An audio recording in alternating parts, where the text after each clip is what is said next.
स्वयं राजा दशरथ ने द्वार तक जाकर विश्वामित्र की अभ्यर्थना की और आदरपूर्वक उन्हें दरबार के अंदर ले आए तथा गुरु वशिष्ठ के पास ही आसन देकर उनका यथोचित सत्कार किया। कुशल क्षेम पूछने के पश्चात राजा दशरथ ने विनम्र वाणी में ऋषि विश्वामित्र से कहा, हे मुनि श्रेष्ठ, आपके दर्शन से मैं कृतार्थ हुआ तथा आपके चरणों की पवित्र धूलि से यह राजदरबार और संपूर्ण अयोध्यापुरी धन्य हो गई। अब कृपा करके आप अपने आने का प्रयोजन बताइए। किसी भी प्रकार की आपकी सेवा करके मैं स्वयं को अत्यंत भाग्यशाली समझूंगा।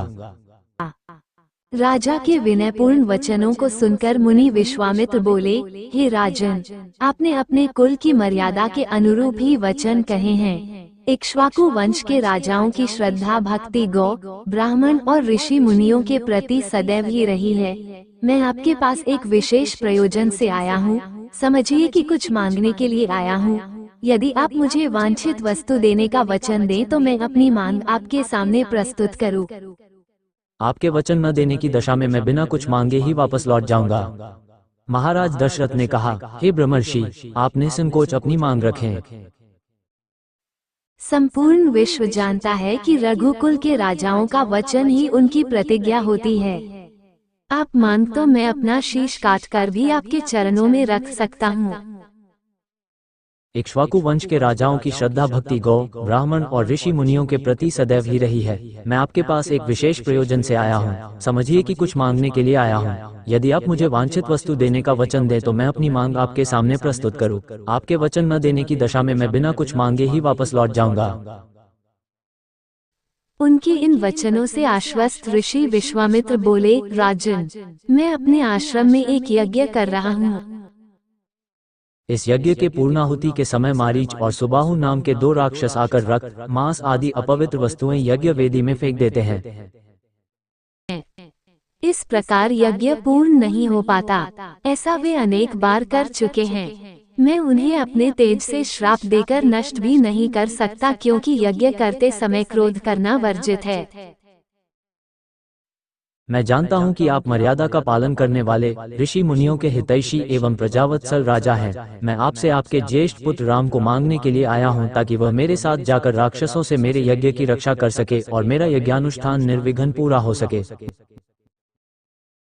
वह प्रजावत्सल राजा हैं। मैं आपसे आपके ज्येष्ठ पुत्र राम को मांगने के लिए आया हूँ, ताकि वह मेरे साथ जाकर राक्षसों से मेरे यज्ञ की रक्षा कर सके और मेरा यज्ञानुष्ठान निर्विघ्न पूरा हो सके। मुझे पता है कि राम आसानी के साथ उन दोनों का संहार कर सकते हैं, अतः केवल 10 दिनों के लिए राम को मुझे दे दीजिए। कार्य पूर्ण होते ही मैं उन्हें सकुशल आपके पास वापस पहुँचा दूंगा।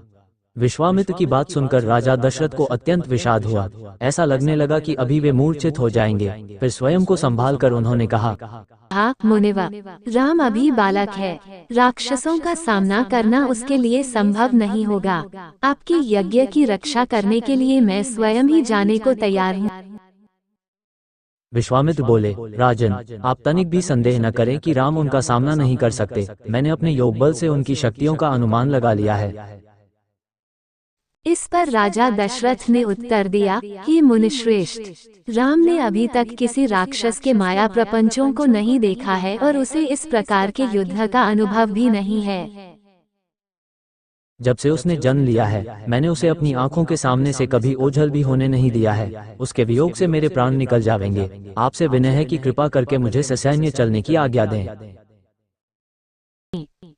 पुत्र मोह से ग्रसित होकर राजा दशरथ को अपनी प्रतिज्ञा से विचलित होते देख ऋषि विश्वामित्र आवेश में आ गए।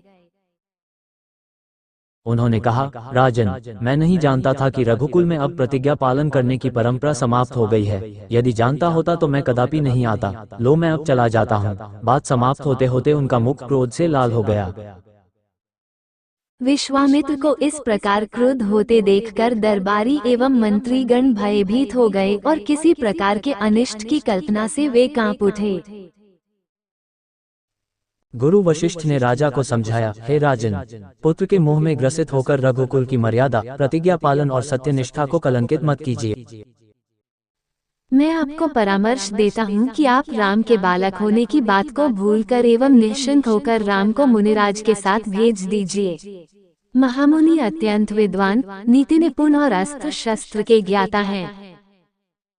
मुनिवर के साथ जाने से राम का किसी प्रकार से भी अहित नहीं हो सकता, उल्टे वे इनके साथ रहकर शस्त्र और शास्त्र विद्याओं में अत्यधिक निपुण हो जाएंगे तथा उनका कल्याण ही होगा। गुरु वशिष्ठ के वचनों से आश्वस्त होकर राजा दशरथ ने राम को बुला भेजा। राम के साथ साथ लक्ष्मण भी वहां चले आए। राजा दशरथ ने राम को ऋषि विश्वामित्र के साथ जाने की आज्ञा दी। पिता की आज्ञा शिरोधार्य करके राम के मुनिवर के साथ जाने के लिए तैयार हो जाने पर लक्ष्मण ने भी ऋषि विश्वामित्र से साथ चलने के लिए प्रार्थना की और अपने पिता से भी राम के साथ जाने के लिए अनुमति मांगी। अनुमति मिल जाने पर राम और लक्ष्मण सभी गुरुजनों से आशीर्वाद लेकर ऋषि विश्वामित्र के साथ चल पड़े।